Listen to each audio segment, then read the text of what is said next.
重生后，我发现自己成了被人泡进药酒里的毒蛇，酒罐里除我之外还有其他几位炮友，不对，是泡酒材料，分别是蟾蜍、壁虎、蝎子和蜈蚣。看来泡酒之人是想把我们炼成五毒酒。正想着如何逃离这里，顿时一股饥饿感袭来。我强忍着不适，一口咬住半个巴掌大的蟾蜍尸体，吞入腹中，酒水混杂着腐味，滋味酸爽。这时我才发现，蛇身竟有味觉，视觉还兼具红外热成像和人类视野，怕是重生后变异了。刚吞完蟾蜍，脑海里突然响起机械音，叮，吞噬蟾蜍一只，获得1点能量点。恭喜宿主激活超级吞噬进化系统，系统绑定中。我愣了愣，随即狂喜。系统绑定完毕，感应到宿主被困，有致命危机。特附赠新手豪华大礼包1个，是否开启？开启。我想也没想。此刻离死不远，没外力根本逃不出去。一连串提示音响起，叮，宿主获得毒液攻击强化，毒液喷射，距离3米。强度增强5倍，可腐蚀皮肤，融入血液，麻痹神经，无医疗条件下10分钟内死亡。丁，宿主获得天眼 3D 立体地图，消耗1点能量值，可侦查方圆1公里完整3D 地形，多消耗1点，可显示生命活动轨迹，持续1小时。丁，宿主获得大胃王属性，胃部空间扩容10倍，消化速度提升10倍。宿主获得火眼金睛，消耗1点能量值，可观察不高于一个大境界目标的基础属性。看着眼前的属性面板，我叹了口气，系统再厉害，逃不出酒缸也是白搭。还只剩5年寿元，太坑爹了。眼下只能盼着缸主来开盖子，我好喷射毒液逃脱，可缸里氧气越来越少，时间不多了，死前也要做个饱死鬼。我张开嘴，吞掉其余3个泡酒材料，能量值涨到4点。就在这时，仓库房门传来钥匙转动的咔嚓声。我灵机一动，双眼微闭，只留细缝，身子半悬浮，脑袋贴在瓶盖下装死。脚步声传来，一个高大微胖、头发稀疏的中年男人走到缸前，疑惑自语：奇怪，这缸里的蟾蜍、壁虎、蜈蚣、蝎子，怎么就剩这条眼镜王蛇？他看了看旁边的罐子，嘟囔着抱起酒缸往门口走。下午要交货，2万块1缸，得补点进去。出了储藏室，外面是个脏乱差的小作坊。一个系围裙的女人正抓着半死的癞蛤蟆往酒缸里塞。见男人过来，诧异道：老周，这里面怎么就一条蛇？估计是之前干活太累，没注意，补上就完了。男人把缸放在工作台，女人叮嘱：小心开盖子，我去抓几只老的。最近新闻说异兽变异袭击人类，灵气要复苏，这些家伙不会变异吧？怎么可能？这蛇都泡了3年，早死透了，变异的哪会被泡在酒里？男人摇晃酒缸，指着我笑道：他要是活的，能这么安静？我心里一紧，原来世上已经有变异生物了。还好装死没被发现。见他要开缸盖，我心头大喜，全身紧绷，只等机会。男人转动缸盖，彻底打开的瞬间，我蛇眼猛睁，鼓足全身力气，信子吐动，毒液狠狠喷向2人面部，2人猝不及防，被毒液尽数泼中，瞬间发出杀猪般的惨叫。腐蚀性的毒液灼烧着他们的面部和脖颈，2人倒在地上翻滚哀嚎。我毫不犹豫跃出酒缸，朝作坊大门游去。系统开启天眼 3D 立体地图。叮，消耗1点能量值，剩余3点。天眼 3D 立体地图开启，方圆1公里的地形清晰浮现。作坊外是菜地和田野，中间水泥路通主干道，身后也是田野。此刻光秃秃无遮挡，左边有个足球场大的小树林，眼下只能先躲进小树林，等晚上再进居民区后的山岭。刚溜出大门，一只大黄狗突然窜出，红着眼睛，龇牙咧嘴，挡在马路中央狂吠。我暗骂一声，身子蜷缩，头高高抬起，蛇口大张，露出毒牙，丝丝警告，只想赶紧逃。作坊里的惨叫很快会引来村民。大黄狗毛发炸开，前肢下压，后腿弯曲，一副要攻击的模样。我做出攻击姿态，吓得它跳开，我趁机喷射毒液，它却侧身躲过。这时作坊里传来女人的呼喊：大黄！大黄狗眼里的红色褪去，悻悻退到一旁，奔向作坊。我心有余悸，这狗怕也是变异了，迟早要收拾它。大黄狗一走，我立刻冲向小树林，刚钻进去，就听到远处传来村民的声音：周老歪家出事了，快去看看。我藏在灌木后，见5个村民快步朝作坊跑去，心里暗叫好险，要是被他们撞见，怕是又要被泡酒。我知道那对夫妻要是说出实情，这么大一条变异眼镜王蛇出逃，村民定会全力搜查。我在小树林里找藏身之地，身后传来120的急救声，那对夫妻被抬走了。很快，村民们组织起来，开始搜查作坊周边，尤其是小树林外围。柱子，小心点，这蛇都泡了3年没死，毒性肯定极强，可能变异了，别单独行动。要不打消防电话吧，我们对付不了变异兽。有人拨通了消防电话，村民们议论着，最近深山老林都不敢去，还有养殖户被自家鸡围攻吃掉的新闻，他们不敢踏入小树林深处，只在外围清查。我心里焦躁，逛了大半的林子，连个老鼠窝都没找到，只能熬到日落。没过多久，消防车来了，6个消防员全副武装，手持钢叉，提着麻袋，还牵着2只德牧。我心里一沉，立马爬上林子里最大的树，躲在废弃的松鼠洞前。之前捕食时，我知道有些松鼠霸占树上的洞穴，看着消防员，我暗骂，不就是抓条蛇，至于这么大阵仗？德牧的鼻子比大黄狗灵多了，想找到我易如反掌。我这身子要是被抓住，炖汤都够了，毕竟前身是圈养的，不是保护动物。消防员进作坊搜查，我知道他们很快会来小树林，心里急得不行。这林子我翻了个遍，根本没合适的藏身地。我从树上溜下来，咒骂之际，突然发现树干下有个婴儿拳头大的洞口，隐蔽至极。来不及多想，我顺着洞口往里钻。眼镜王蛇的夜视能力让我在黑暗中也能视物。洞口弯弯曲曲，还有分叉，我专挑最大、最往下的路走。钻了几米，我看到洞里有一条和我差不多大的眼镜王蛇，正蜷缩着冬眠。替死鬼来了，我心里一喜，虽然本能想吃了它，但保命要紧。我对着它喷射毒液，我的毒液经系统强化5倍，哪怕它有毒素免疫也扛不住，瞬间陷入麻痹。我把它拖到洞口，留一点尾巴在外，装作要钻洞的样子，自己则退回洞内，死死盯着它，生怕它提前苏醒。很快，外面传来德牧的狗叫声和消防员拨开杂草的声音。抓到了，果然在小树林里。注意，是眼镜王蛇，有剧毒，都死了，被来福和旺财咬死了。2只德牧的叫声传来，消防员把那只冬眠的蛇拖走了，外界的声音渐渐远去，我松了口气，危机暂时解除，就等夜幕降临。天渐渐黑了，明月升起，我肚子饿得咕咕叫，前身泡在酒里不知多久，要不是吞了泡酒友，根本没力气逃跑。离开前得先弄点吃的。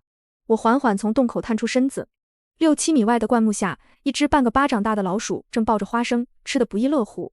我慢慢游过去，身子呈 S 型，悄悄靠近。毒腺里的毒液早已饱满，5米、4米、3米。老鼠终于察觉到危险，刚要跑，我毒液喷射而出，精准命中。老鼠瞬间瘫软在地，我顾不上它脏兮兮的，一口叼住吞咽下去。叮，吞噬老鼠1只，获得能量点4点。我诧异，蟾蜍才1点，老鼠竟有4点。叮，系统提示，目标活力与吞噬或能挂钩，活力越强，死亡时间越近，或能越多。原来如此，我心里了然。看了眼小树林，此时不走，更待何时？系统消耗1点能量值，检测周边生命活动。吞噬老鼠后，我有7点能量，花1点侦查，肉疼但值得。3D 地图上浮现密密麻麻的红、蓝、黄、白点，能清晰看到每个点的生物种类、位置甚至状态。红色多在居民区，是人类；蓝色是小作坊的大黄狗；黄色在林子里，有一个是银环蛇；白色是蚂蚁、老鼠等，数不胜数。系统屏蔽10谱外的生物。地图瞬间清爽，我锁定那只银环蛇，快速游过去。叮，吞噬银环蛇1条，获得能量值12点。叮，吞噬癞蛤蟆1只，获得能量值6点。叮，吞噬壁虎1只，获得能量值5点。大半夜的，我在小树林和田野里疯狂吞噬，7、8个小时就收获400点能量值。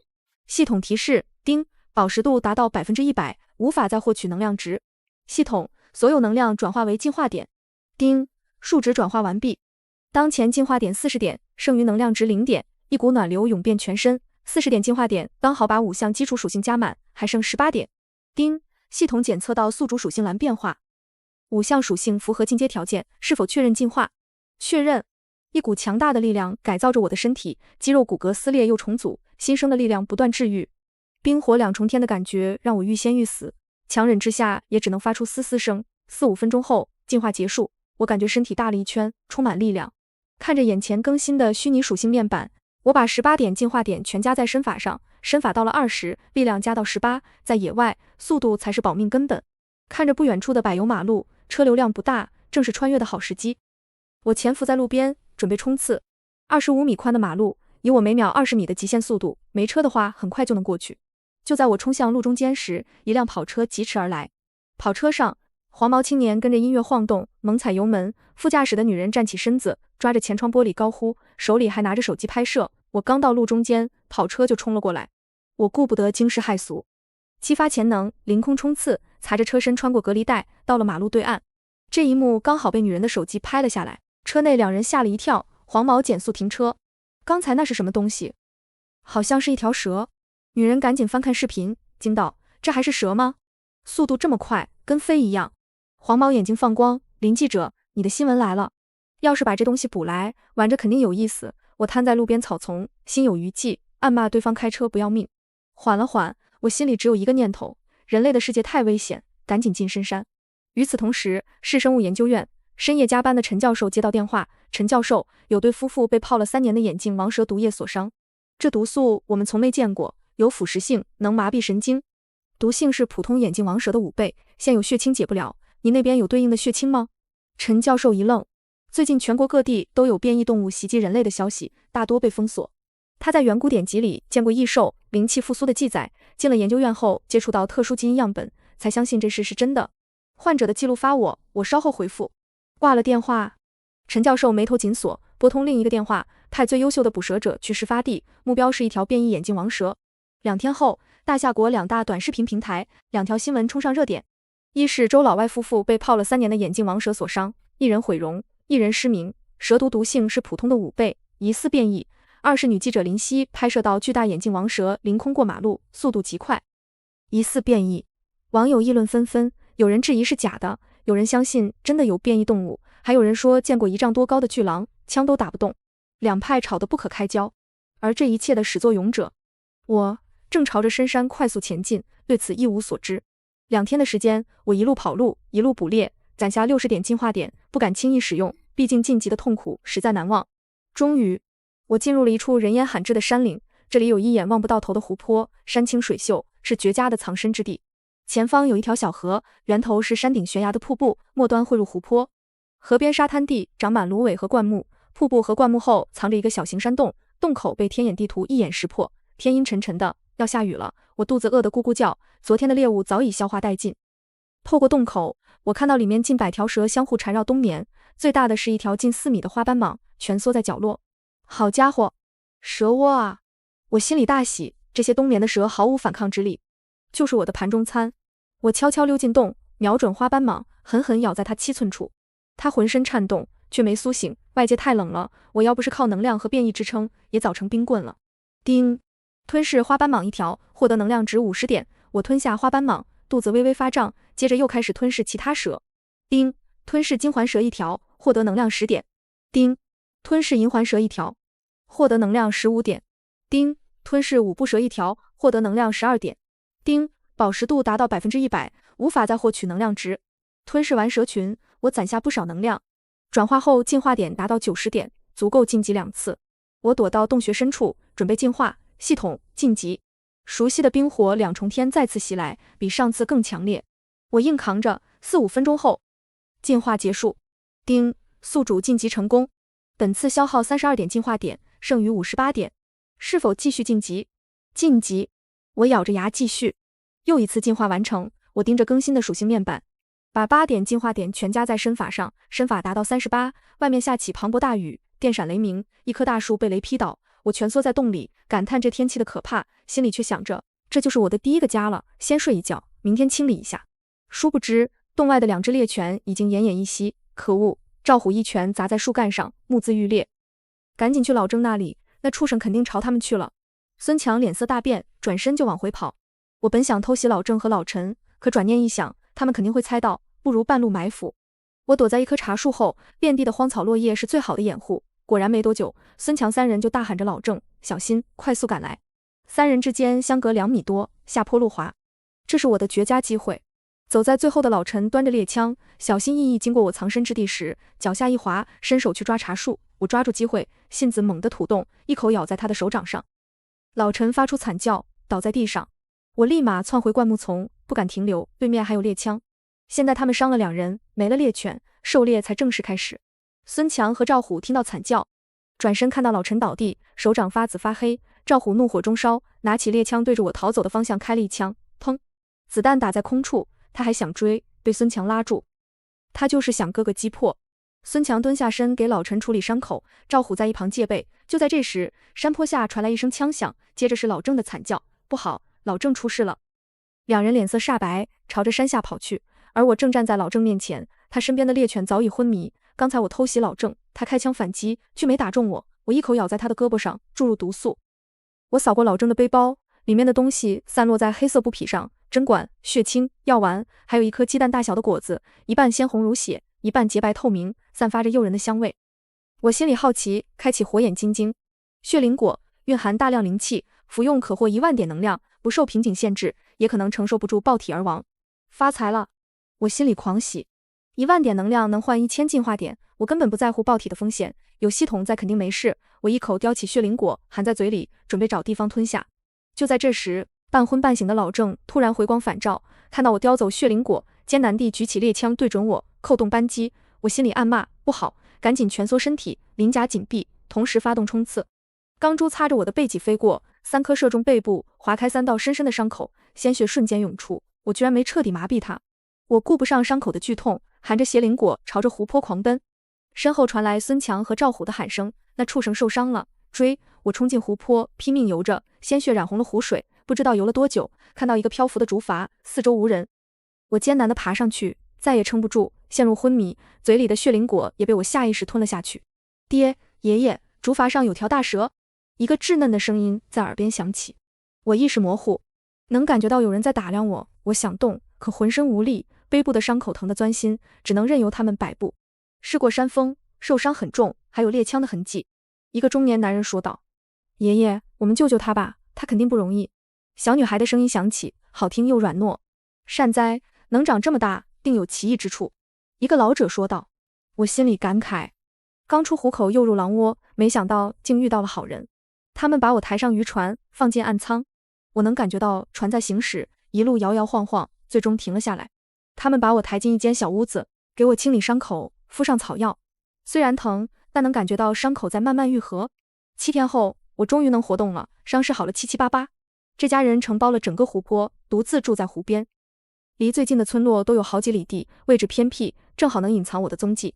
小女孩叫丫丫，10来岁，天生能和动物打交道。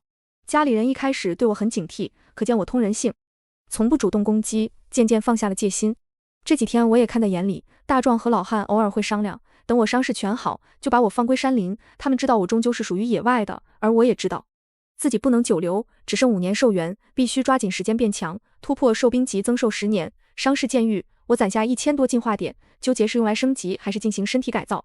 就在这时，丫丫推开房门，提着一只处理好的鸡，墨黑，开饭了。墨黑，我翻了个白眼，这居然是我的名字，不过看在鸡肉的份上，认了。我一口接过鸡肉，慢慢吞噬。叮，吞噬鸡1只，获得能量值20点。丫丫蹲在地上，摸了摸我的鳞片。我突然感觉到一股精神联系，一个稚嫩的声音在我脑海里响起：墨黑，你想要出去吗？我愣住了，抬头看着丫丫，在脑海里回应：你能和我精神沟通。西，终于有动物能和我完整对话了，之前只能听懂一点点。丫丫的声音充满喜悦。就在这时，系统提示音响起，叮，检测到宿主与女孩丫丫结成精神神交，增加念力属性，念力80点，可领悟精神沟通；100点可领悟灵魂威压和精神控物，念力越高，能力越强。我心里诧异，原来还有这样的属性。而此时，大壮和老汉正在院子里商量，丫丫虽然能和他沟通，但他终究是野兽，等他伤好，还是放归山林吧，万一兽性大发伤了人就不好了。你去和丫丫说说，这几天就找机会放了他。另一边，望云山脉里，刀疤脸孙强带着10个人，牵着5只猎犬，全副武装再次搜寻。那畜生受了重伤，肯定在这湖泊附近。雇主说了，抓活的100万，死的30万，这次一定要抓住他。强哥，老郑他们还在医院躺着，真是太凶险了，我们真的能行吗？怕什么？我们有麻醉枪，人手1把猎枪，还怕一条蛇？孙强眼神阴狠，我一定要弄死他，报仇雪恨。这些话通过天眼地图我听得一清二楚，心里暗道，麻烦来了。我和丫丫进行精神对话，才知道他天生精神念力超强，还拥有赤子之心，能和所有动物亲近，只是之前没有动物能和他完整沟通，我是第一个。我消耗1点能量值，开启火眼金睛查看丫丫的属性，种族人类状态，幼崽境界，野兽9级技能，精神沟通，赤子之心。我暗道卧槽，丫丫的念力差一点就破100了，难怪能和我建立精神神交，这丫头不简单，或许将来能成为我和人类沟通的桥梁。墨黑，你是不是想出去晒太阳？丫丫看出我的心思，打开房门，去吧，别吓到我家人。我溜出屋子，爬上小屋的房顶，盘旋在上面晒着太阳，心里盘算着进化的事。我打开属性面板，血灵果的10000点能量加上吞噬猎物的能量，总共100点能量值。系统，所有能量值转化为进化点。丁，转化完毕，当前进化点1010点，能量值0点。看着1010点进化点，我心里狂喜。系统，晋级。丁，本次晋级消耗42点进化点，剩余968点，是否继续晋级？晋级。丁，宿主晋级成功。我一口气不停，疯狂晋级。森林边缘，一波人影正循着我留下的痕迹，带着2只猎犬不断搜寻。强哥，这蛇太狡猾了，还会隐藏路径，怕是成精了。异兽本就比普通野兽聪明，50万的赏金，抓住它咱们就发财了。孙强冷声道。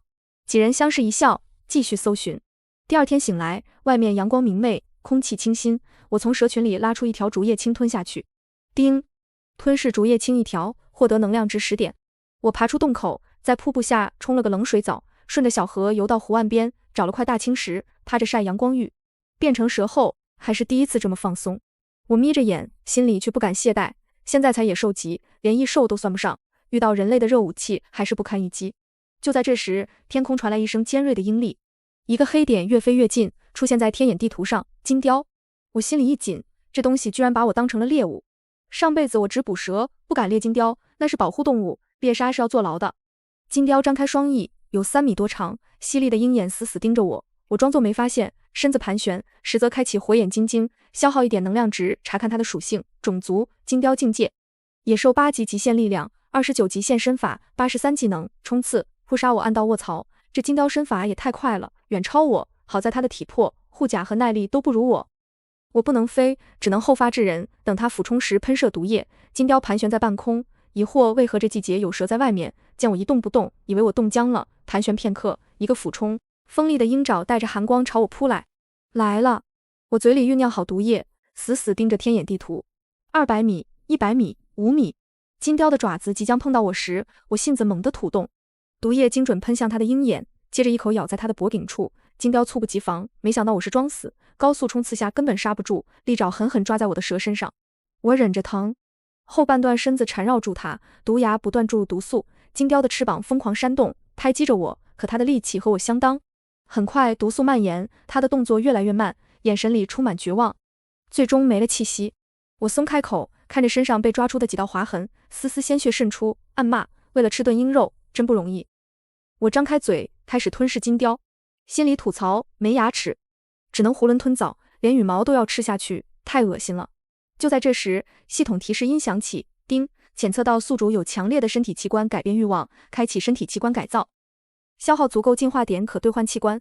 虚拟界面出现改造方案，蛇牙进化1000进化点，蛇脚进化4000进化点，蛇翅进化10000进化点。看着动辄上千的进化点，我咽了咽口水，心里却畅想，这么改造下去，我岂不是能变成龙？叮，吞噬金雕1只，获得能量值80点。吞完金雕，我心里突然升起一股强烈的危机感，立马开启天眼地图侦查，可方圆1公里内只有白色小点，没有危险信号。不对，我的直觉不会错，上辈子捕蛇，这直觉救过我好几次。天眼地图只有1公里范围，超出就没用了。我感觉身体微微臃肿，赶紧找地方藏起来。而1公里外，5个捕蛇者正牵着猎犬在林子里搜寻。昨天的雨冲散了气味，这畜生跑太远了。50万赏金不能放弃，这望云山脉深处肯定是他的藏身之地。我藏在茂密的灌木丛里。天眼地图突然捕捉到5个红点正朝着湖泊方向走来，还有2个蓝色小点，是猎犬。我看清他们的装备，3把改装猎枪，2柄钢叉，个个都是专业捕蛇人。心里暗道，不好，这是冲我来的。强哥，你看那边有大蛇经过的痕迹，还有鲜血。一个高个子拿着望远镜指着我和金雕战斗的地方，走过去看看。孙强眼神一凝，几人加快脚步朝着湖边而来。我心里盘算，对方有猎枪和猎犬，硬拼不行，得个击破，先解决猎犬，再收拾人。5人朝着湖边逼近，距离越来越近。我借着灌木丛的掩护，慢慢匍匐前进，寻找偷袭的机会。他们的对话飘进我的耳朵，这蛇都泡了3年没死，毒液是普通的5倍。雇主肯定是想要它的蛇毒和基因，这玩意比黄金还贵。我心里了然，果然是冲我的毒液来的，绝不能让他们活着离开，否则我永无宁日。5人渐渐靠近，我看清他们的模样，一个刀疤脸孙强是领头的，一个矮个子赵虎性子急躁，一个高个子礼帽，拿着蛇皮袋，还有2个汉子，一人背背包，一人拿猎枪。赵虎率先冲在前面，大喊：“快点找到这畜生的踪迹！赵虎，小心点，别莽撞！”孙强喊道。可赵虎根本不听，依旧往前冲。我抓住机会，决定先偷袭高个子礼帽。他走在队伍前方，离其他人有一段距离，7、80米的距离对我来说转瞬即逝。我发动极限冲刺，穿梭在灌木丛里，发出轻微的响动。礼帽察觉到动静，回头看到一道黑色幻影，瞬间慌了，握紧钢叉想要后退，可我的速度太快，3、4个呼吸就到了他面前，蛇口大张，一口咬在他的手掌上。注入毒素后，立马松口窜回灌木丛。礼帽，小心！孙强大喊，放开猎犬！身后的2个汉子想开枪，怕误伤礼帽，只能眼睁睁看着我逃走。礼帽中了毒，摇头晃脑倒在地上，2人这才对着我逃走的方向开枪。啪啪，散弹打在我身上，除了有点疼，根本没破开我的鳞甲。我的防御居然能挡住猎枪子弹了，我心里得意。捕蛇者又如何，不过是一群渣渣而已。老冯，你留下照顾礼帽，我们去追。孙强对着背背包的汉子喊道。带着拿猎枪的老王和赵虎朝着我逃走的方向追来，2只猎犬在前面狂吠引路，我一路狂奔。猎犬的极限速度每秒16米，在丛林里受地形限制，只有每秒10米，根本追不上我。我的耐力30点，能持续冲刺20多分钟，戏耍他们绰绰有余。我故意露出破绽，好几次差点被猎犬抓到，又险之又险躲开，气得孙强几人脏话连篇。这畜生是在耍我们。老王喘着气，面色难看。别慌，他再狡猾也跑不出这山里。孙强咬着牙不肯放弃。玩了10几分钟，我毒线再次蓄满毒液，把一只猎犬引诱到拐角，毒液喷射而出，命中他的脸。猎犬瞬间哀嚎倒地。另一只猎犬赶到，见同伴惨状，不敢上前，只在原地狂吠。我趁机爬上树，从树上跳下，一口咬在他的后脖颈，注入毒素。不好，大黄出事了。孙强听到哀嚎，加快脚步赶到时，只看到2只猎犬倒在地上，身体早已僵硬，而我正盘踞在一旁的巨石上，吐着信子冷冷地盯着他们。没了猎犬，孙强3人如同断了线的风筝，眼神里终于露出了恐惧。赵虎举着猎枪胡乱射击，子弹打在巨石上溅起碎石，却连我的一片鳞甲都碰不到。孙强还算冷静，拉着赵虎和老王背靠背站着，钢叉横在身前，警惕地扫视着四周。我懒得和他们周旋，发动灵魂威压。原来刚才吞噬金雕时，念力悄然突破了100点，系统自动解锁了灵魂威压技能。无形的压力如同泰山压顶，朝着3人席卷而去。他们瞬间脸色惨白，手中的武器哐当落地，瘫软在地上瑟瑟发抖，连抬头看我的勇气都没有。我缓缓游下巨石，在他们面前游走，蛇口吐着信子，感受着他们的恐惧。赵虎吓得屁滚尿流，嘴里不停求饶：“蛇仙饶命，蛇仙饶命，我们再也不敢了。”孙强咬着牙想要反抗，却被灵魂威压压得连手指都动不了。我看着这3个为了赏金不惜铤而走险的人类，心中没有半分怜悯，一口一个将他们尽数吞噬。丁，吞噬人类，普通3名，获得能量值各50点，共150点。丁，检测到宿主吞噬具有贪念的人类，念力加10，当前念力110点。解决完孙强一伙，我回头看了眼湖泊的方向，丫丫的精神声音突然在脑海里响起：“墨黑，你没事吧？我感觉到你那边有很浓的杀气。”“我没事，丫丫。”我轻声回应，心里却清楚，这望云山脉终究不是久留之地，陈教授的人不会善罢甘休，后续定会有更强的猎手前来。我回到湖边的小屋，大壮和老汉看到我归来，眼中虽有忌惮，却也松了口气。丫丫扑到我身边，小手摸着我的鳞片，叽叽喳喳地说着话。我看着这家人的善意，心中有了一个决定。当晚，我用进化点兑换了一丝化形的契机，虽不能完全变成人类，却能化作一条小臂粗的黑蛇，方便随行。我和丫丫建立了永久的精神链接，告诉她我要前往望云山脉深处，那里有更浓郁的灵气，能让我更快变强，也能保护他们不受后续猎手的牵连。丫丫虽舍不得，却也懂事的点头，把自己做的平安结系在我的舌头上。次日清晨，我辞别了大壮一家，朝着望云山脉深处进发。一路上，我不断吞噬异兽，积累进化点，先后解锁了蛇角和蛇鳞的进阶改造，头上长出一对漆黑的小角，鳞甲变得如同玄铁般坚硬，连狙击枪的子弹都能抵挡。我的境界也一路突破，从野兽级迈入兽兵级，兽源直接增加10年，身形也长到了10米多长，如同水桶般粗壮。半年后，望云山脉深处，一道黑色的巨影腾空而起，背后展开一对3米多长的黑色翼魔，正是我花费1万进化点解锁的蛇翅。我盘旋在高空，天眼3D 地图覆盖方圆10公里，山脉中的一切动静都逃不过我的眼睛。下方的山林里，陈教授带着一支装备精良的特种小队，望着空中的我，眼中满是震惊和敬畏。他们手中的热武器在我面前早已如同玩具。我发出一声震耳欲聋的嘶鸣，声音传遍整个望云山脉，灵气随着我的嘶鸣翻涌，山脉中的异兽纷纷俯首称臣。此刻的我早已不是那条被泡在酒缸里的可怜毒蛇，而是望云山脉的万兽之主。我知道，灵气复苏的时代才刚刚开始，人类和异兽的博弈终将拉开序幕。而我作为始皇帝年间的蛇，必将在这个新时代走出一条属于自己的化龙之路。而丫丫那道稚嫩的身影，也会成为我心中最柔软的牵挂，是我与人类世界最后的羁绊。未来，我会守望着望云山脉，守望着那个湖边的小屋，若有人敢伤害丫丫一家，便是与整个望云山脉的异兽为敌。风掠过山林，我振翅飞向更高的天空，眼中闪烁着睥睨天下的光芒。属于我的时代来了。